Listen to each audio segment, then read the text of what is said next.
नमस्कार, मैं हूं गिरीश गेरोड़ और आप देख रहे हैं मेरू रहबार। उत्तरकाशी का माघ मेला होगा या नहीं होगा, इस पर अभी संकट के बादल हटे नहीं हैं। कोरोना की स्थिति बढ़ती जा रही है और ये भी तय नहीं है कि माघ मेला होगा या नहीं होगा। लेकिन बीजेपी की विजय संकल्प यात्रा ने माघ मेले की 15 दिन पहले ही याद दिला दी। वही तादाद, वही भीड़ विजय संकल्प यात्रा में ऐसे उमड़ी जैसे माघ मेला आज ही शुरू हो गया हो। दरअसल गंगोत्री में अभी टिकट के दर्जन भर दावेदार हैं और आज केंद्रीय रक्षा मंत्री के साथ तमाम उत्तराखंड के जो बीजेपी के बड़े बड़े नेता थे वो उत्तरकाशी आए थे और उनके सामने बीजेपी के दर्जन भर जो दावेदार थे वो अपना अपना शक्ति प्रदर्शन कर रहे थे।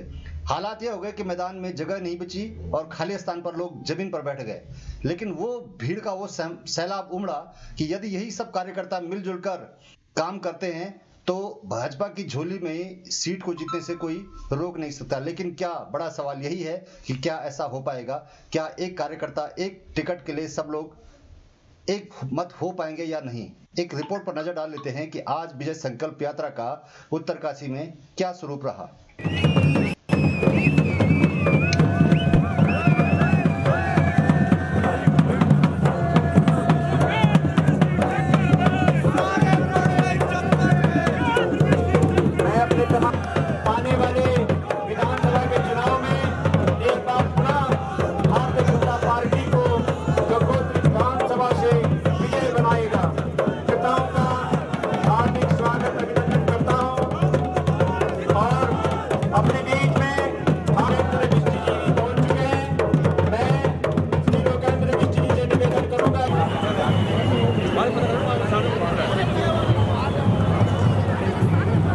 महिला कार्यकर्ता हमारे बीच में उपस्थित हैं। मैं कृपया अपने जो जिलाध्यक्ष हैं अनुसूचित जनजाति मोर्चे के और प्रदेश मंत्री श्री दलवीर सिंह नेगी जी और भगवान सिंह, वो अपना स्थान कुर्सियों पर ग्रहण करेंगे। और कुर्सियों पर मैं अपने तमाम कार्यकर्ता और जो युवा साथी हैं उनसे निवेदन करूंगा कि कुर्सियों पर जो माननीय रक्षा मंत्री जी के स्वागत हेतु पहुंचे हैं, मैं आपका भी हार्दिक स्वागत अभिनंदन करता हूं कि जिस प्रकार से आपने देश की सीमाओं को सुरक्षित किया, उसी प्रकार से आप अब अपने इस सामाजिक जीवन में भी देश के अंदर की जो सीमाएं हैं, देश के अंदर की जो ताकतें हैं, अपने बीच में भारतीय जनता पार्टी के कई तमाम वरिष्ठ पदाधिकारी, वरिष्ठ चाहे कांग्रेस के चाहे भारतीय जनता पार्टी के हैं, सब लोगों ने यही कहा कि जो गंगोत्री जीतेगा वो सरकार बनाएगा, जो गंगोत्री जीतेगा वो सरकार बनाएगा। लेकिन गंगोत्री में संजय हमारे साथ यहाँ पर संबंधित मास्क जरूर पहने। अपने बीच में कृपया संक्षिप्त में आकर के तुरंत अपना उद्बोधन करें। दीदी हमारे सम्मुख पहुंचने वाले जोरदार संबोधन करेंगे। माननीय राजनाथ सिंह जी जिंदाबाद, पुष्कर सिंह जी धामी जिंदाबाद, जिंदाबाद जिंदाबाद जिंदाबाद, माननीय अजय भट्ट जी जिंदाबाद, जिंदाबाद जिंदाबाद। जय श्री राम, जय श्री राम, जय श्री राम। स्वागत है भाई, स्वागत है, स्वागत है भाई, स्वागत है। जय श्री राम, जय श्री राम, जय श्री राम। स्वागत है भाई, स्वागत है, स्वागत है, स्वागत है। जय श्री राम, जय श्री राम, जय श्री राम, जय श्री।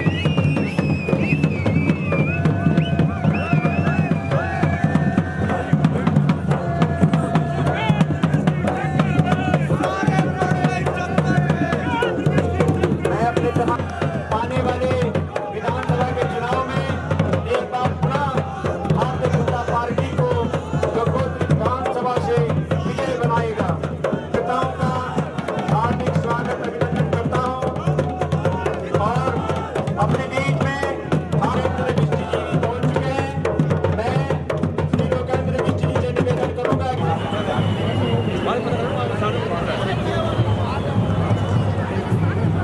महिला कार्यकर्ता हमारे बीच में उपस्थित हैं। मैं कृपया अपने जो जिलाध्यक्ष हैं अनुसूचित जनजाति मोर्चे के और प्रदेश मंत्री श्री दलवीर सिंह नेगी जी और भगवान सिंह, वो अपना स्थान कुर्सियों पर ग्रहण करेंगे। और कुर्सियों पर मैं अपने तमाम कार्यकर्ता और जो युवा साथी हैं उनसे निवेदन करूंगा कि कुर्सियों पर जो माननीय रक्षा मंत्री जी के स्वागत हेतु पहुंचे हैं, मैं आपका भी हार्दिक स्वागत अभिनंदन करता हूं कि जिस प्रकार से आपने देश की सीमाओं को सुरक्षित किया, उसी प्रकार से आप अब अपने इस सामाजिक जीवन में भी देश के अंदर की जो सीमाएं हैं, देश के अंदर की जो ताकतें हैं,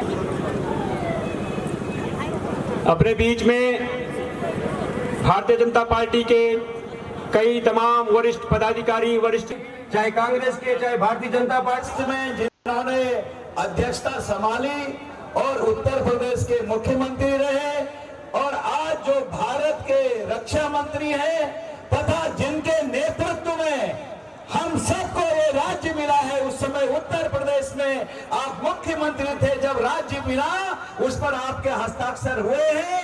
ऐसे हम सबके मार्गदर्शक और हमारे पूजनीय नेता, आप सब उनको जानते हैं, माननीय राजनाथ सिंह जी और हमारे युवा मुख्यमंत्री जी, एक बार खड़े होकर उनका स्वागत करेंगे। मेरा निवेदन है आपसे और ताली बजाएंगे। मैं अपनी वाणी को यहीं पर विराम देता हूं, बोलने का अवसर नहीं है। सबसे अनुरोध करूंगा कि जल्दी जल्दी हम उनको सुनेंगे आज। और मित्रों, आने वाले दिन आप सबको पता है हम क्या, आने वाले समय में एकजुटता दिखाकर इस प्रदेश के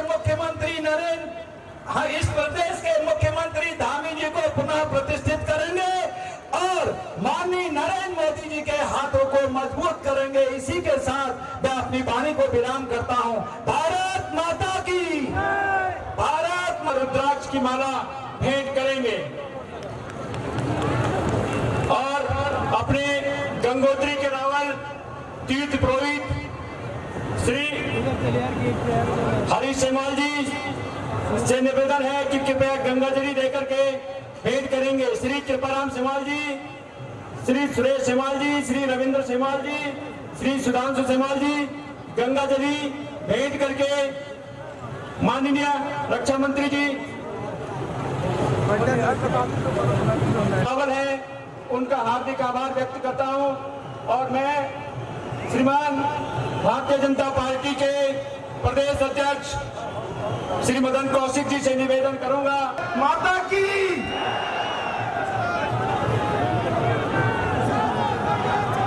जितनी भारी संख्या में यहाँ पर हमारे सारे भाई बहन है, इससे ज्यादा संख्या तो जब हम लोग आ रहे थे वहां बाजार में उठे तो वहां तक लोग आ रहे हैं। जरा जोरदार हाथ ऊंचा करके आवाज वहां तक जाए, भारत माता की। और भारत के रक्षा मंत्री आदरणीय राजनाथ सिंह, जिनका आशीर्वाद हमेशा, अभी पिछले दिनों हमारी जो शहीद सैनिक यात्रा हुई थी उसमें भी आपने आशीर्वाद दिया। देवभूमि को लेकर आप हमेशा से बड़ा मन करके जब भी हम लोग रिक्वेस्ट करते हैं, प्रार्थना करते हैं, आप उस समय भी हमेशा समय देने में कभी ये नहीं कहा कि अभी आज नहीं है। ऐसे राजनाथ सिंह जी का इस उत्तर काशी की भूमि पर, इस भगवान शिव की भूमि पर मैं आप सबकी ओर से हार्दिक स्वागत और अभिनंदन करता हूं। जोरदार तालियों के साथ आदरणीय राजनाथ सिंह जी का स्वागत और अभिनंदन करेंगे। आदरणीय राजनाथ सिंह जी के गौरव को बढ़ाने के लिए आपने जो अधिकार आदरणीय मोदी जी के मार्गदर्शन में लिए हैं, आप सब लोग जानते थे। पहले हमारी सेना जब सीमा पर होती थी और वहां पर कोई घटना घटती थी, सेना दिल्ली की तरफ देखती थी। लेकिन राजनाथ सिंह जी के आने के बाद माननीय प्रधानमंत्री जी के मार्गदर्शन में अब सेना दिल्ली की तरफ नहीं, दुश्मनों की तरफ देखकर ईंट का जवाब पत्थर से देती है।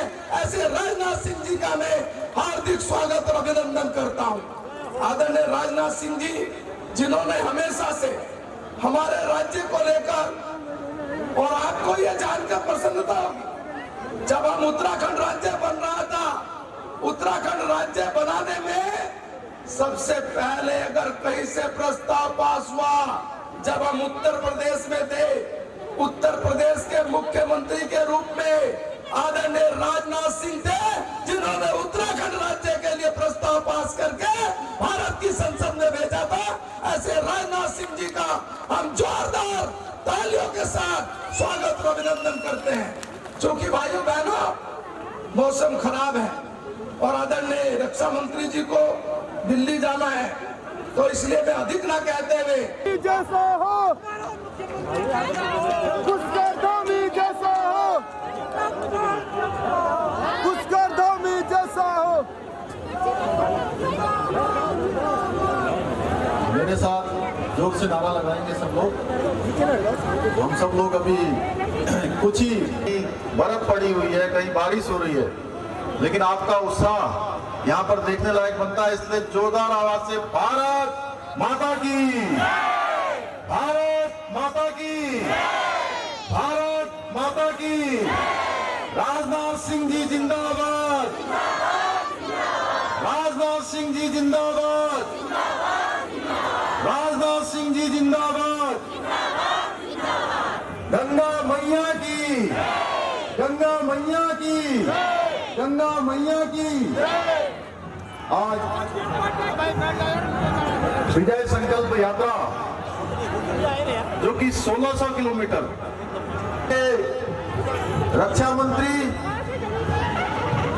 पूर्व में भारत सरकार के गृह मंत्री, उत्तर प्रदेश के मुख्यमंत्री, भारतीय जनता पार्टी के राष्ट्रीय अध्यक्ष और बहुत सारे जिन्होंने दायित्वों का निर्वहन किया है, हम सबके राष्ट्र में जिन्होंने अध्यक्षता संभाली और उत्तर प्रदेश के मुख्यमंत्री रहे और आज जो भारत के रक्षा मंत्री हैं तथा जिनके नेतृत्व में हम सबको ये राज्य मिला है, उस समय उत्तर प्रदेश में आप मुख्यमंत्री थे, जब राज्य मिला उस पर आपके हस्ताक्षर हुए हैं।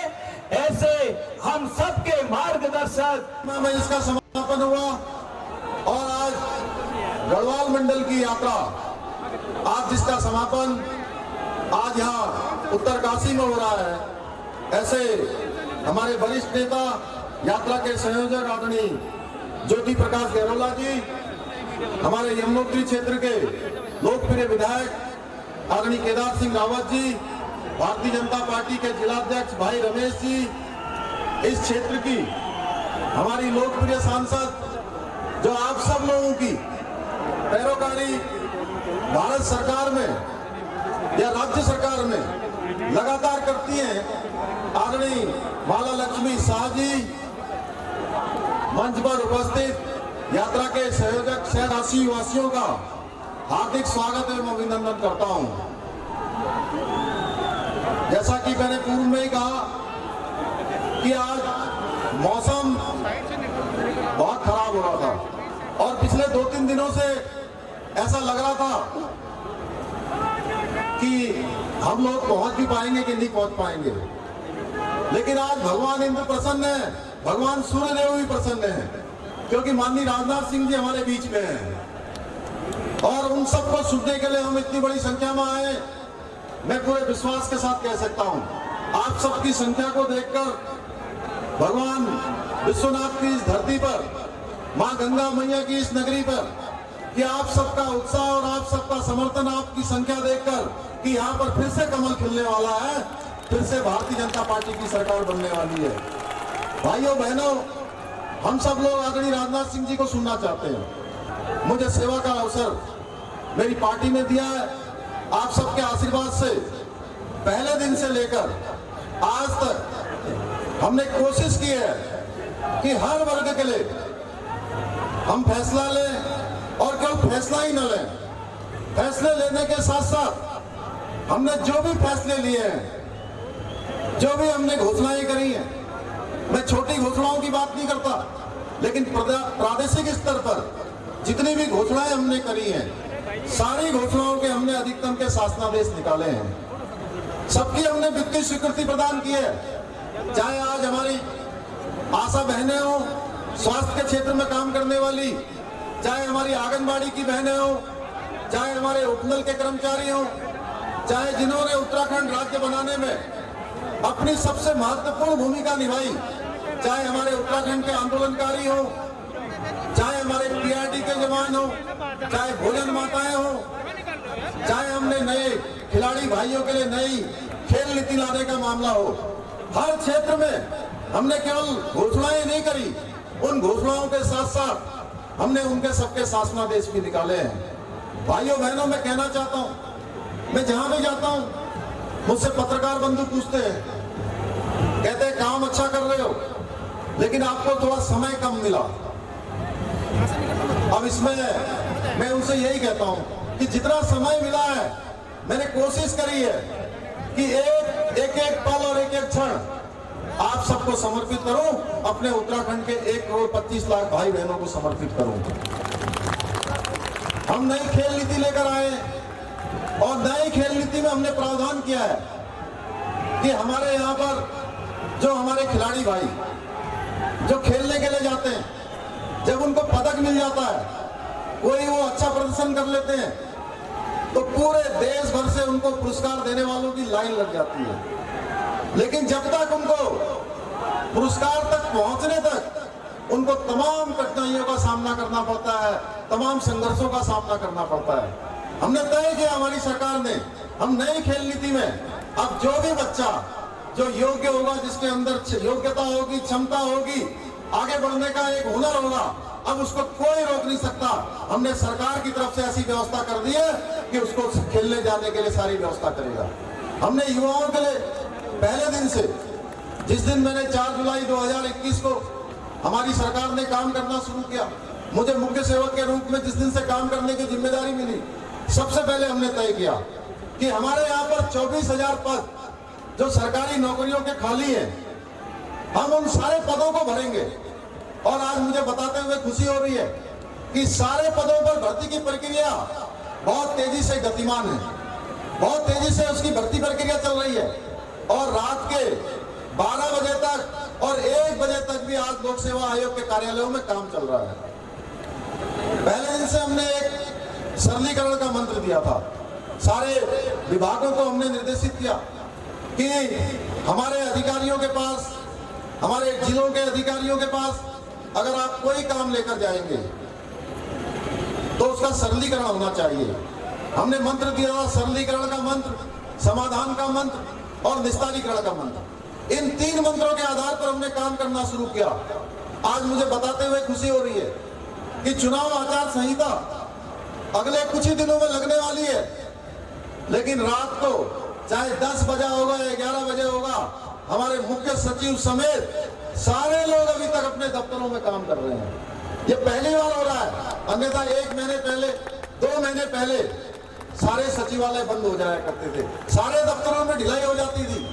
भाइयों बहनों, हमने हमारे नौजवान भाई, हमारी बहनें जिनको परीक्षाओं में पिछले कोरोना महामारी के कारण से शामिल होने का अवसर नहीं मिला, उनके लिए हमने तय किया कि 1 साल हम आयु सीमा बढ़ाएंगे और हमने 1 साल आयु सीमा बढ़ाई है।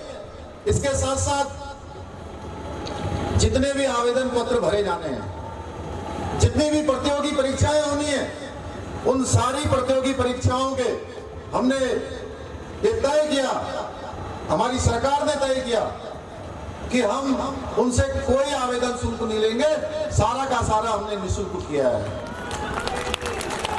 इसी प्रकार से एनडीए और सीडीएस की परीक्षा में जो भाई बहन लोक सेवा आयोग की परीक्षा में, सिविल सर्विसेज की परीक्षा में, हमारे अधीनस्थ सेवा चयन की परीक्षा में, जो भी इस परीक्षा के प्रारंभिक परीक्षा को पास कर लेंगे, उसके बाद उनको कोचिंग करने के लिए, अपने किताबों के लिए, अपनी तैयारी करने के लिए अब उनको कहीं देखना नहीं पड़ेगा।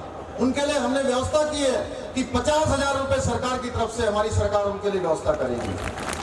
ऐसे बहुत सारे काम अभी हमने कल की कैबिनेट में हमारे जो सफाई कर्मचारी थे, उन सफाई कर्मचारी भाइयों का हमने 500 रुपए पर डे का जो है मानदेय बढ़ाने का हमने फैसला किया है। इसी प्रकार से हमारे शिक्षा मित्रों का हमने महीने का जो उनको 15,000 मानदेय मिलता था, उस मानदेय को 20,000 रुपए करने का निर्णय लिया है। पहली कैबिनेट में हमने अतिथि शिक्षकों के लिए 15,000 से 25,000 करने का निर्णय लिया। हम पिछले साल जो हमारी 4 धाम यात्रा नहीं चल पाई, उस 4 धाम यात्रा से मैं जानता हूं मेरे उत्तरकाशी के भाई बहन भी बहुत बुरी तरह से प्रभावित हुए थे, उनके ऊपर भी उसकी मार पड़ी थी। इसलिए हमने एक 200 करोड़ रुपए का पैकेज पर्यटन और परिवहन के क्षेत्र में काम करने वालों के लिए हमने घोषित किया था। और केवल एक घोषित ही नहीं किया, सबके डीबीटी के माध्यम से उनके खातों में हमने पैसा डालने का काम किया है। लगातार पैसे जा रहे हैं स्वास्थ्य के क्षेत्र में काम करने वालों के लिए। कोरोना महामारी के समय में, इस समय में सरकार के सामने भी बहुत दिक्कत है। बहुत सारे रेवेन्यू के जो स्रोत हैं वो बंद हो गए हैं या कम हो गए हैं, लेकिन उसके बाद भी हमने तय किया कि हमारी सरकार आप सबके सहयोगी के रूप में, आपके साझीदार के रूप में आगे आएगी और हमने 205 करोड़ रुपए का पैकेज जो है स्वास्थ्य के क्षेत्र में काम करने वाले, चाहे आशा हो, आंगनबाड़ी हो, हमारी जो है हेल्थ वर्कर हो, फार्मासिस्ट हो, डॉक्टर हो, उन सभी के लिए घोषित किया है। इसी प्रकार से जो मैं देख रहा हूं इसमें हमारी मातृशक्ति, मैं जहां भी जाता हूं बहुत बड़ी संख्या में हमारी माताएं बहनें आती हैं और सब जगह मुझे धन्यवाद करती हैं, जो स्वयं सहायता समूह के माध्यम से काम करती हैं, हमारे आजीविका मिशन के तहत काम करती हैं, ग्राम संगठनों के स्तर पर काम करती हैं। उनके लिए हमने 119 करोड़ रुपए का पैकेज हमने उसके लिए घोषित किया है। भाइयों बहनों, अभी पिछले दिनों मुझे बताते हुए खुशी हो रही है कि मुख्य सेवक के रूप में काम करते हुए पहले दिन हमने 15 अगस्त 2021 को मैंने घोषणा की थी कि पूरे उत्तराखंड के अंदर जो 10वीं और 12वीं में पढ़ने वाले हमारे छात्र और छात्राएं हैं और महाविद्यालयों में पढ़ने वाले जो हमारे छात्र हैं, उन सभी छात्रों को हम मुफ्त में टैबलेट देने का काम करेंगे। हमने डीबीटी के माध्यम से 2,65,000 छात्र छात्राओं को टैबलेट देने की प्रक्रिया में 12,000 रुपए की धनराशि देने का काम शुरू कर दिया है। भाइयों बहनों, आपके सामने अब ऐसे लोग भी आएंगे। मैंने आपको कुछ चीजें बताई है क्योंकि हम आदरणीय राजनाथ सिंह जी को सुनना चाहते हैं और मैं देख रहा हूं अभी लंबी लंबी कतार लगी हुई है। इससे बहुत ज्यादा कहूंगा, बहुत सारा मुझे मेरे पास बताने के लिए है। आप सब लोग जानते हैं हमारे भाव में है कि हम सेवा करना चाहते हैं, हम काम करना चाहते हैं और साथ ही साथ उत्तराखंड को आगे ले जाना चाहते हैं। हमने तय किया है कि जब हम उत्तराखंड राज्य का रजत जयंती वर्ष मना रहे होंगे, यानी कि 2025 हमारा जब रजत जयंती वर्ष मनाया जा रहा होगा, उसके लिए हमने बहुत सारे कार्यक्रम शुरू किए। सारे विभागों को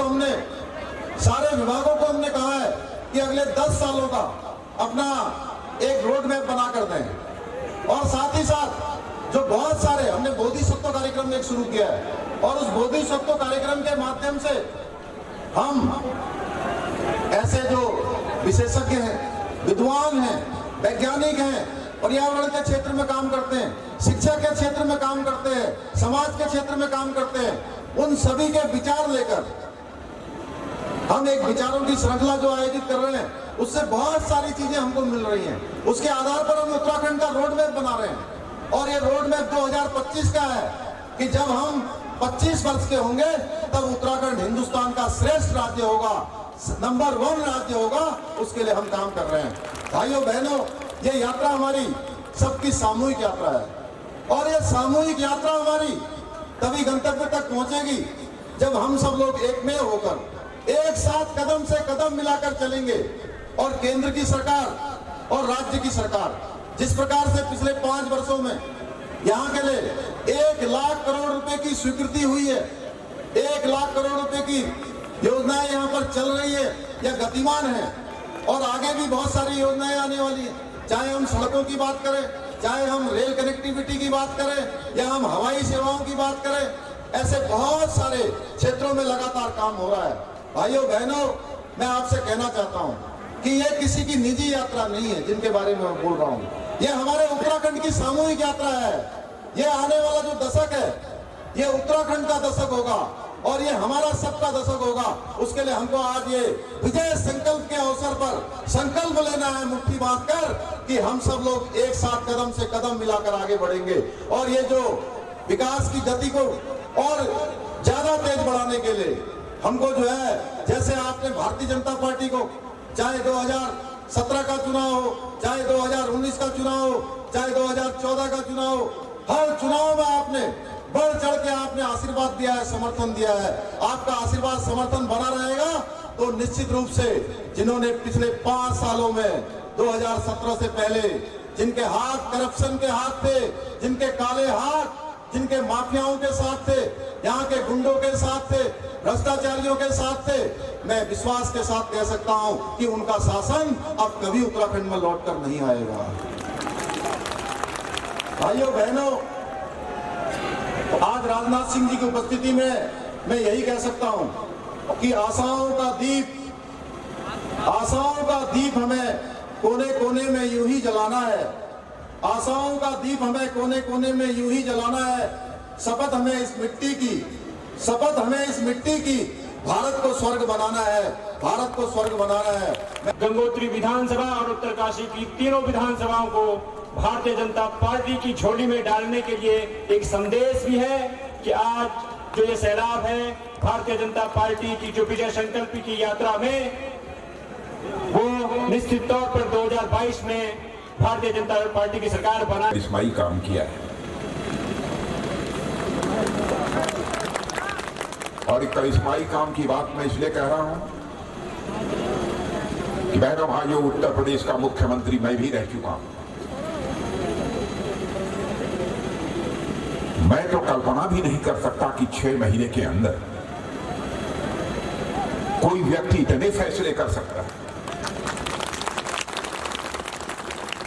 मैं उत्तराखंड की जनता से अपील करना चाहता हूं,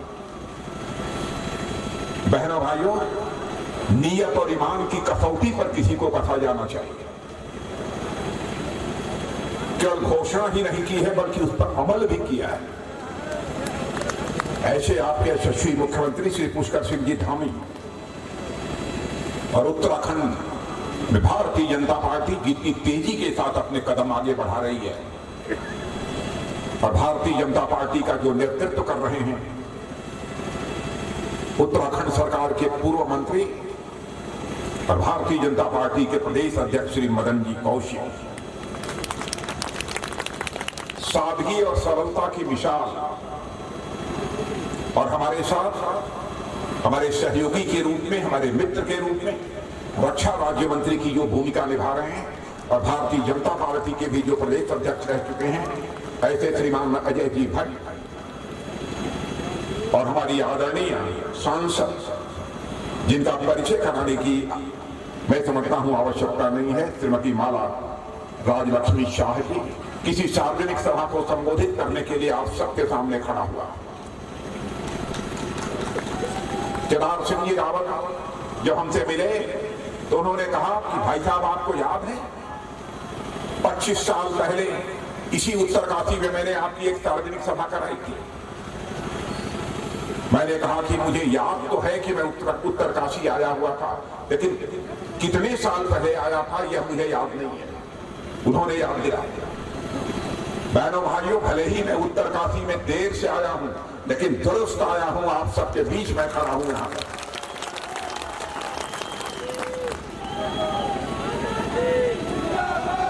हम हिंदुस्तान में जहां भी रहे हों, जिस भी जिम्मेदारी का हमने निर्वाह किया हो, बहनों भाइयों, उत्तराखंड के प्रति जो हम लोगों के दिल में एक सम्मान है,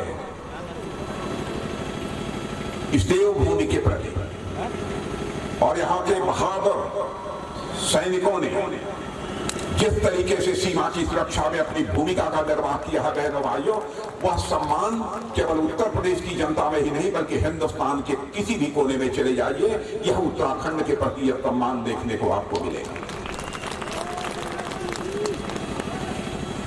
अब चुनाव का समय आ गया और आप जानते हैं कि चुनाव का चक्कर, चुनाव का चकल्लस कितना पेचीदा होता है। सारी राजनीतिक पार्टियां इस समय मैदान में उतर चुकी हैं और बहनों भाइयों, भारतीय जनता पार्टी हिंदुस्तान की सबसे बड़ी राजनीतिक पार्टी है। आज वह भी भारतीय जनता पार्टी पूरी दमखम के साथ चुनाव के मैदान में उतर चुकी है और मैं कहना चाहूंगा कि भारतीय जनता पार्टी, मेरे बहनों भाइयों, हिंदुस्तान की ही सबसे बड़ी राजनीतिक पार्टी नहीं है बल्कि इस दुनिया की सबसे बड़ी पार्टी का नाम है तो भारतीय जनता पार्टी। आज उस भारतीय जनता पार्टी की रैली में शिरकत करने के लिए इतनी बड़ी संख्या में आप सब यहां पर मौजूद हैं, लेकिन मैं यह कहना चाहूंगा, हमारा चरित्र है, हम जो कहते हैं वो करते हैं।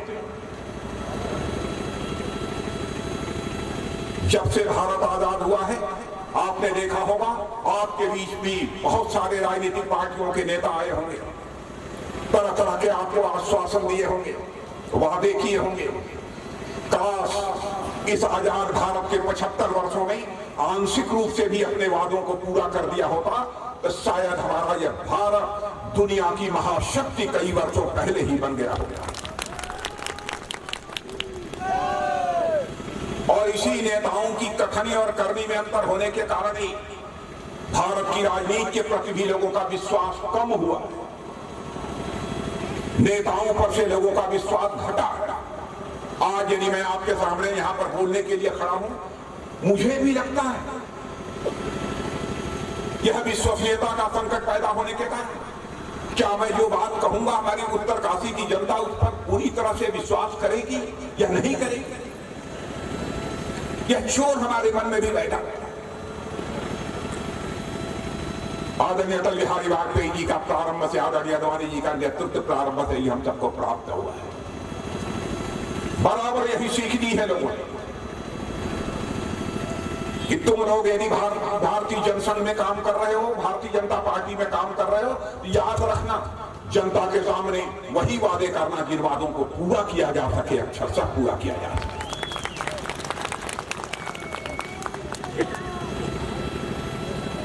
बहुत ज्यादा पीछे तो आपको नहीं ले जाना चाहूंगा, लेकिन 2014 से लेकर अब तक 7.5 वर्ष हो गए केंद्र में हमारी सरकार को काम करते हुए, हमारे यशस्वी प्रधानमंत्री आदरणीय नरेंद्र मोदी के नेतृत्व में।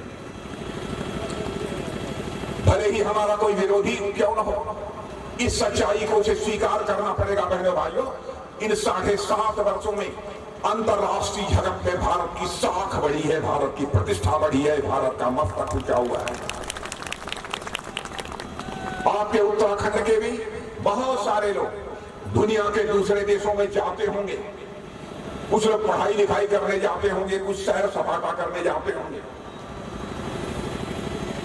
उनको इस बात की जानकारी होगी आज के कुछ वर्ष पहले भारत को अंतरराष्ट्रीय मंच पर जिस गंभीरता पूर्वक लिया जाना चाहिए, लोग गंभीरता पूर्वक नहीं लेते। लेकिन आज आप मेरे उत्तराखंड इस वीर भूमि के रहने वाले बहनों भाइयों सीना ठोक कर कह सकते हो कि आज उस भारत के नागरिक हो कि अंतरराष्ट्रीय मंचों पर आज भारत यदि कोई बात बोलता है तो दुनिया गंभीरता पूर्वक सुनती है और उस पर अमल करने की कोशिश करती है। योगा या आपकी देन है, उत्तराखंड जैसी इस तपोभूमि की देन है योगा। क्या कराना कोई कर सकता? कोई ऐसा भी भारत मां का लाल पैदा होगा कि हमारी योगा की पद्धति को सारी दुनिया में जन जन तक पहुंचाने में कामयाबी हासिल कर लेगा।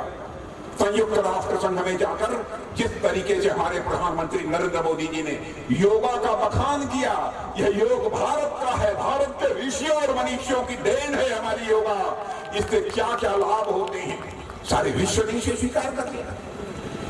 178 देशों का समर्थन हमको संयुक्त राष्ट्र संघ में प्राप्त।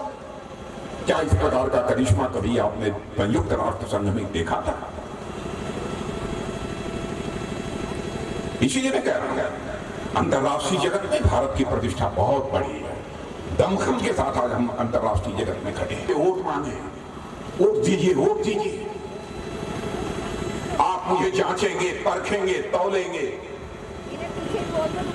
यदि हम आपकी कसौटी पर पूरी तरह से खरे उतरेंगे तो मैं जानता हूं कि हमारी उत्तराखंड की जनता इतनी ईमानदार जनता है तो निश्चित रूप से भारतीय जनता पार्टी के कमल के फूल का ही बटन दबाएगी। विजय संकल्प यात्रा में हम आए हैं, हमारा भविष्य, हम भविष्य में हम उत्तराखंड के लिए क्या करने वाले हैं, मैं आज आपको बतला कर जाना चाहता हूं। उत्तराखंड के लिए हम भविष्य में क्या करेंगे, कुछ सोच समझ कर आदरणीय अटल बिहारी वाजपेयी जी ने उत्तराखंड राज्य का निर्माण किया था। मेरे बहनों भाई, वो इसे एक आदर्श राज्य बनाना चाहते थे और एक ऐसा राज्य बनाना चाहते थे, ऐसी तपोभूमि से बनाना चाहते थे कि दुनिया में रहने वाला कहीं पर कोई भारतवासी हो अथवा भारत की ओरिजिन का कोई व्यक्ति रहता हो यदि उसके मन में आस्था श्रद्धा का भाव पैदा होता है तो अपना मस्तक टेकने के लिए वो उत्तराखंड की धरती पर जाए, एक ऐसा राज्य आदरणीय अटल बिहारी वाजपेयी जी बनाना चाहते हैं। आदर्श राज्य का वह सपना पूरी तरह पूरा नहीं हो पाया, क्षमा कीजिएगा, इसके लिए केवल हम ही दोषी नहीं है।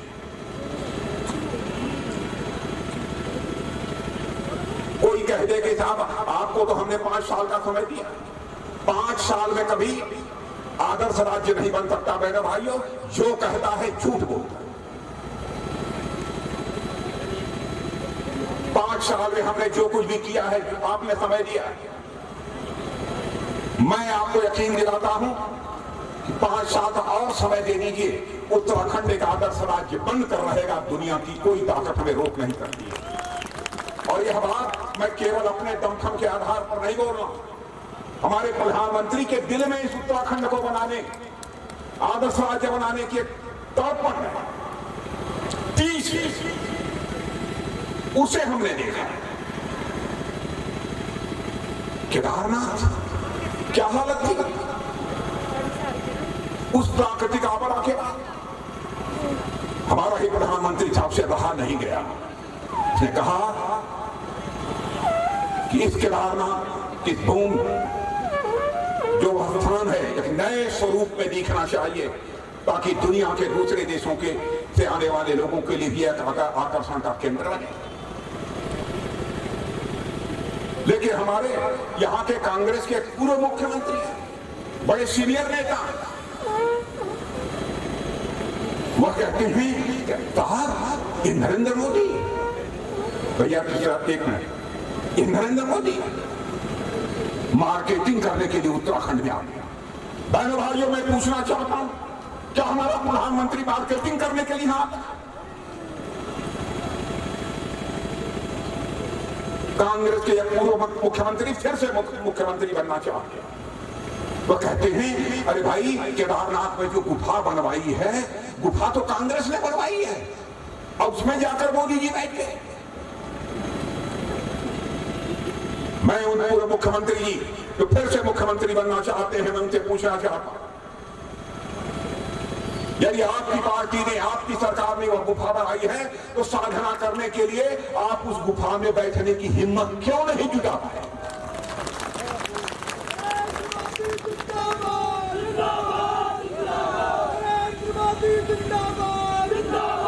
किसी पर आरोप लगाने के पहले 4 बार सोचना चाहिए। और अभी देश के प्रधानमंत्री के संबंध में, बहनों भाइयों, अपनी जिंदगी में भले ही कोई कांग्रेस का प्रधानमंत्री क्यों न रहा हो, मैंने अनर्गल आरोप किसी के ऊपर नहीं लगाया है, चाहे वह राजीव गांधी रहे हो, इंदिरा गांधी रही हो, पंडित जवाहरलाल नेहरू रहे हो, चाहे हमारे डॉक्टर मनमोहन सिंह जी रहे हो, देवगौड़ा जी रहे हो। मैं यह मानता हूं प्रधानमंत्री प्रधानमंत्री होता है, वह व्यक्ति नहीं है, वह संस्था है। सभी के द्वारा उसका सम्मान किया जाना चाहिए।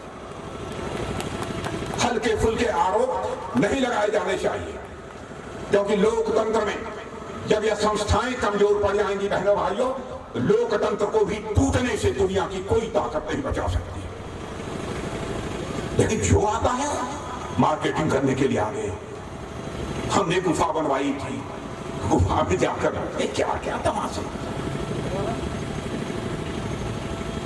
क्या हो गया? कहते हैं कि भारतीय जनता पार्टी वाले क्या चुनाव लड़ेंगे, ये तो 5 साल में 3 बार मुख्यमंत्री बदलते हैं। अरे हम 5 साल में 10 बार बदले, आपसे क्या लेना?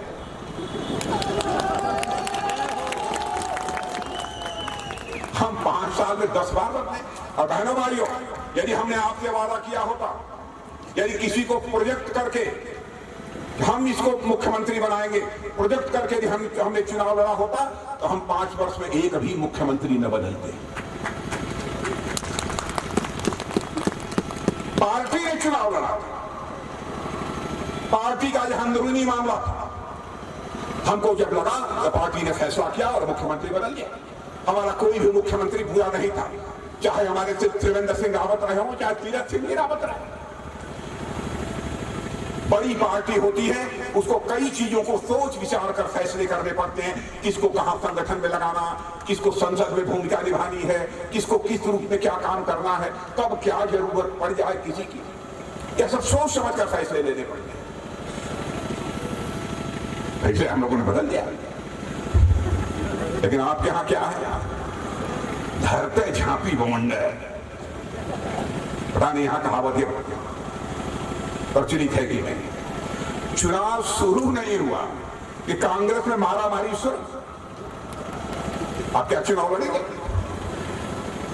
अरे आप अपने यहां देखिए, आपकी पार्टी को चाहिए अपने गिरेबान में आपकी पार्टी झांक कर देखे। मैं किसी व्यक्ति की बात नहीं करता, आपकी पार्टी अपने गिरेबान में झांक कर देखे। और बहने भाइयों, हमारी पार्टी विचारधारा की पार्टी है। चाहे अटल जी प्रधानमंत्री रहे हो, चाहे हमारे मोदी जी प्रधानमंत्री है, चाहे कोई भी भारतीय जनता पार्टी का प्रधानमंत्री बन जाए, जिस विचारधारा को भारत की राजनीति में स्वीकार करके हमने अपने कदम आगे बढ़ाए हैं, बहनों भाइयों, चाहे पहाड़ टूट पड़े, हम अपनी विचारधारा से 1 इंच भी डिगेंगे नहीं। और यही वसूलों के प्रति, विचारधारा के प्रति हमारी प्रतिबद्धता है। हम कहते रहे हम आएंगे, अयोध्या की धरती पर भव्य मंदिर बनाएंगे। कांग्रेस के लोग कहते थे, दूसरे लोग कहते थे कि भाजपा वाले ऐसे ही लोगों की आंख में धूल झोंकते हैं। जब चुनाव आता है तो लिख देंगे अपने घोषणा पत्र में, भाजपा आएगी और अयोध्या की धरती पर भव्य राम का मंदिर बनाएगी। आप जितने भी खड़े हैं बहनों भाइयों, और ऊपर के ही लोग जितने खड़े हैं, क्या यह सच नहीं है कि हम लोग इस सत्ता में आए और आज अयोध्या की धरती पर भव्य मर्यादा पुरुषोत्तम भगवान राम के मंदिर का निर्माण हो रहा है।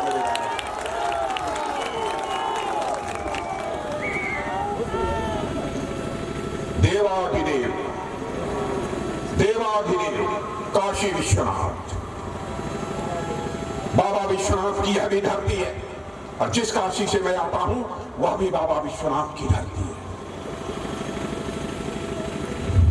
बहनों भाइयों, औरंगजेब ने जिस तरीके से काशी के विश्वनाथ मंदिर को तोड़ा था, या तो अहिल्याबाई रानी अहिल्याबाई होलकर ने उसका कुछ निर्माण कराया, नहीं तो आजाद भारत ही नहीं, विगत 200-300 वर्षों में आज उसको भव्य स्वरूप उसको देकर और विश्वनाथ कॉरिडोर को राष्ट्र को समर्पित करने का काम किसी भारत माता के सपूत ने किया है, तो भारत माता के सपूत का नाम है नरेंद्र भाई मोदी।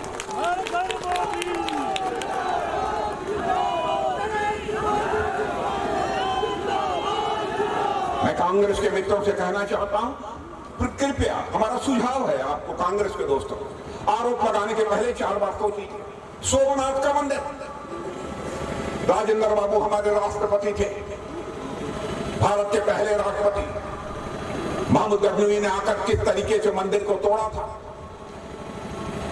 लेकिन उन्होंने कहा कि नहीं, मंदिर बनना चाहिए, ठीक ठाक मंदिर बनाया। लेकिन उस सोमनाथ के मंदिर को भी भव्य स्वरूप देने का काम किसी माता के सपूत ने किया है, तो उसका नाम है नरेंद्र मोदी। भाइयों, कितनी दुख की बात है, कल वह पंजाब गए थे, वहां कांग्रेस की सरकार, क्या आप कल्पना कर सकते?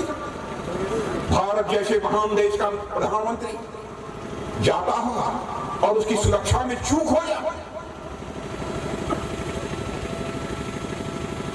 और उसके बाद भी कांग्रेस के लोग आप बहुत बातें करें।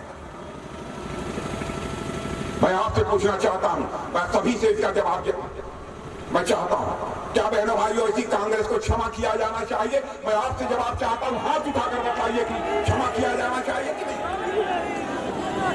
मीडिया के लोग जरा पीछे देख लीजिए, लोगों की क्या आवाज है, यहां मत देखिए। मैं एक बार हाथ उठाकर बताइए, माफ किया जाना चाहिए।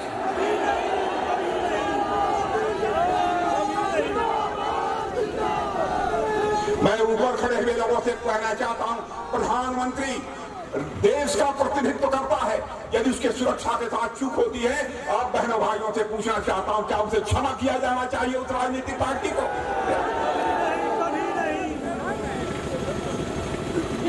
क्या तमाशा बना दिया? हम लोग भी मुख्यमंत्री ने, ऐसी घिनौनी राजनीति बहनों भाइयों हम लोगों ने अपनी जिंदगी में कभी स्वीकार नहीं की। जो भी हम लोगों ने कहा है किया है। आप जितने लोग यहां पर बैठे हैं, मैं दावे के साथ कह सकता हूं, बहुत सारे ऐसे परिवार की माताएं बहनें होंगी जिन्होंने सोचा नहीं होगा कभी, गरीब परिवार की माताओं बहनें ने, कि जैसे बड़े परिवारों में एलपीजी गैस सिलेंडर से खाना बनता है, हमको भी गैस सिलेंडर से खाना बनाने का कभी अवसर मिलेगा।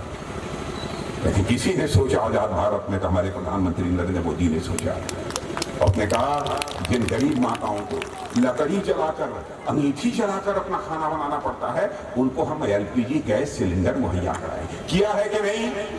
किया है कि नहीं? और यह भी वचन है 2024 समाप्त होते होते एक भी व्यक्ति ऐसा नहीं होगा जो कच्चे मकान में रहेगा, पक्का आवास मिलेगा।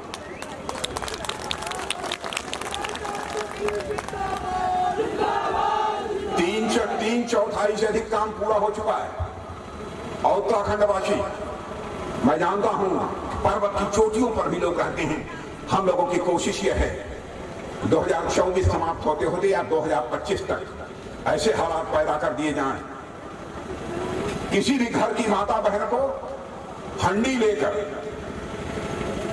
या पानी का बर्तन लेकर, सिर पर रखकर पानी का बर्तन, उसे अपने घर में पानी न लाना पड़े, बल्कि हर घर में नल पहुंच जाए और उसे नल के माध्यम से जल प्राप्त हो। और मैं केवल आपको स्वप्न नहीं दिखा रहा हूं, इसका पता लगा लीजिए यह काम हो रहा है कि नहीं हो रहा।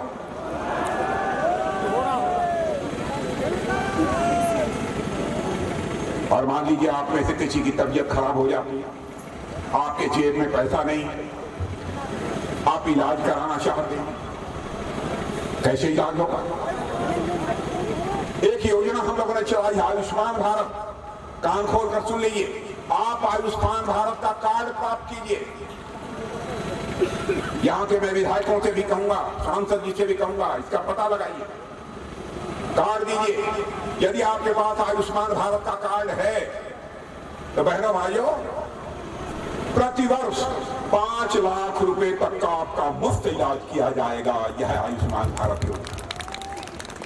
करोड़ों लोगों को देश में इसका लाभ प्राप्त हो रहा है, करोड़ों लोग। यहां पर हमारे किसान भाई यदि हो जाए, हाथ उठाइएगा, किसान भाई जरा हाथ उठाइए। और मेरी बात सही हो तब भी एक बात ताली जरूर बजाइएगा। कि मैं कहने नहीं, जब मैं कहूंगा हमारी बात सही हो तो ताली बजाइएगा, नहीं मत बजाइएगा। क्या यह सही नहीं है? प्रधानमंत्री किसान सम्मान निधि के अंतर्गत प्रतिवर्ष 6,000 रुपया आपके खाते में पहुंच रहा है, पहुंच रहा है। अब मैं बताता हूं बहन भाइयों, हमारे देश के प्रधानमंत्री थे आदरणीय स्वर्गीय राजीव गांधी। मैं उनका बहुत सम्मान करता हूं। मैं उनकी ईमानदारी पर भी कोई सवालिया निशान नहीं लगाना चाहता। उन्होंने एक बार कहा था कि मैं तो परेशान हो गया, मेरी समझ में नहीं आता मैं क्या करूं। मैं 100 रुपया यदि दिल्ली से भेजता हूं तो उत्तर काशी में पहुंचते पहुंचते लोगों के पास केवल 15 पैसा पहुंच पाता है। 100 पैसा भेजता हूं तो 15 पैसा पहुंच पाता है। यह बात उन्होंने कही, यह लाचारी व्यक्त की थी, अपने दिल की वेदना उन्होंने व्यक्त की थी। लेकिन जब हमारे प्रधानमंत्री मोदी जी तो उन्होंने कहा, मैं प्रधानमंत्री, देश की जनता ने हमको बनाया है, प्रधान सेवक बनाया है, हम मजबूर प्रधान सेवक बनकर नहीं जिंदा रहना चाहते। उन्होंने ऐसा सिस्टम बना दिया कि यदि 6,000 रुपया दिल्ली से चलता है तो 6,000 रुपया आपके खाते में पहुंचता है। मेरे बहनों भाइयों, यह होती है सरकार चलाने की शैली, गवर्नेंस की स्किल, इसे सरकार चलाने की कुशलता, इसे कैसे। बहुत सारी ऐसी योजनाएं हैं जिनको कि हमारे में इसका समापन हुआ। और आज देखिए 2014 के बाद तो इतना तो स्वीकार करेंगे आप लोग कि लगभग कांग्रेस सारे देश से साफ होती जा रही है। अब कांग्रेस सारे देश से साफ हो रही है, लेकिन आप लोग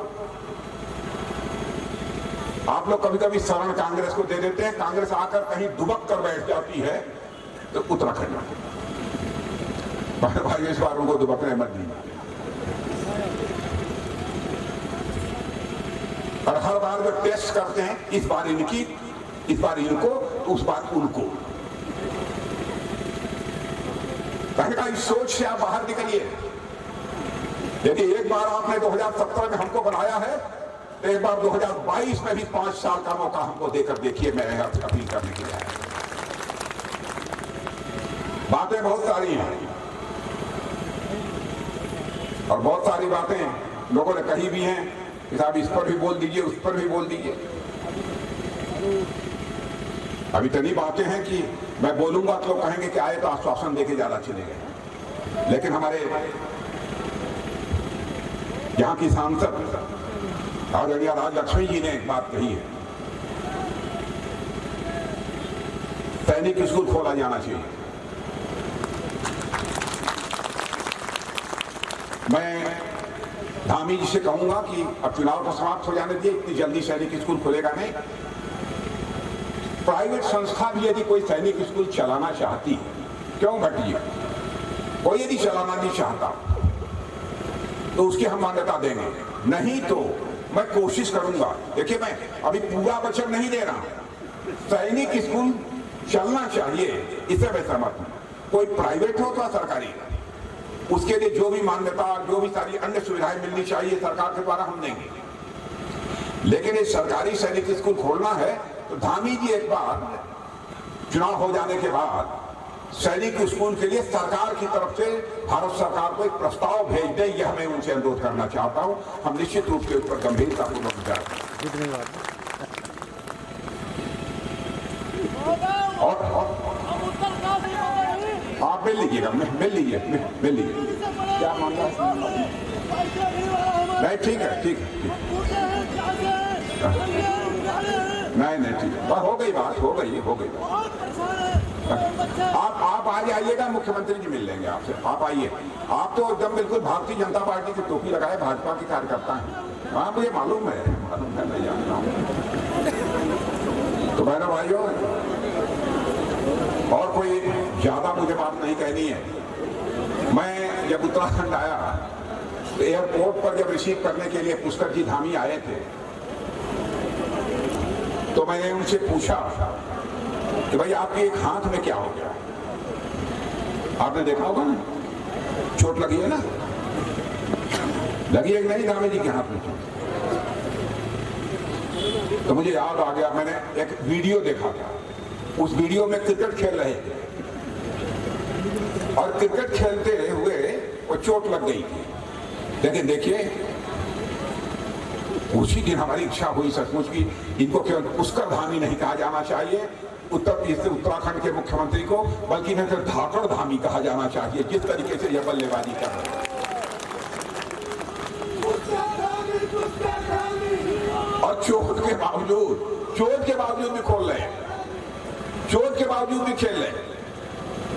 और मेरे भाई रन आउट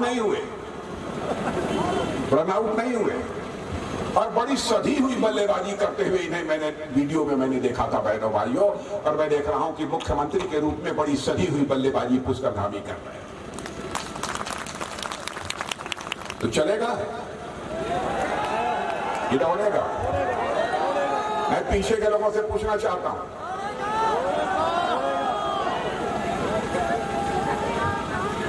अरे भाइयों आपका समर्थन मिलना चाहिए। मैं बहुत ही विनम्रतापूर्वक शीश झुकाकर मैं आपका समर्थन चाहता हूं। हाँ इतना मैं यकीन आपको दिलाकर जाना चाहता हूं कि बहनों भाइयों आपका मस्तक किसी भी सूरत में झुकने नहीं देंगे, आपका मस्तक किसी भी सूरत में झुकने नहीं देंगे। आपने देखा हमारे जम्मू और कश्मीर में पुलवामा कांड हुआ, उरी कांड हुआ, पाकिस्तान ने आतंकवादियों को भेज दिया और हमारे कुछ सुरक्षा के जवानों की उन्होंने कायरतापूर्ण तरीके से उन्होंने हत्या की। पहले भी होता था, पाकिस्तान से आतंकवादी आते थे, लेकिन सरकारें चुप्पी साध कर बैठी रहती थी, हाथ पर हाथ धरे बैठी रहती थी और हमारे सुरक्षा के जवान उन आतंकवादियों से जम्मू कश्मीर में लड़ते थे। लेकिन हमारे प्रधानमंत्री ने फैसला किया, जिस तरीके की कायराना हरकत पाकिस्तान के आतंकवादियों ने की है उसका मुंहतोड़ जवाब दिया जाना चाहिए। और आपने देखा कि हमारे सुरक्षा के सेना के जवानों ने पाकिस्तान की धरती पर जाकर आतंकवादी ठिकानों को सफाया करने में कामयाबी हासिल की। और इतना ही नहीं, जरूरत पड़ी एयर स्ट्राइक करके भी उनके आतंकवादी ठिकानों का सफाया करने में हम लोगों ने कामयाबी हासिल की है। बहनों भाइयों, हमने सारी दुनिया को संदेश दे दिया कि भारत अब कमजोर भारत नहीं है, भारत अब ताकतवर भारत बन चुका है। हम इस पार भी मार सकते हैं, जरूरत पड़ी तो उस पार भी जाकर मार सकते हैं। भारत के अंदर वो ताकत है, भारत के अंदर वो कुवत है।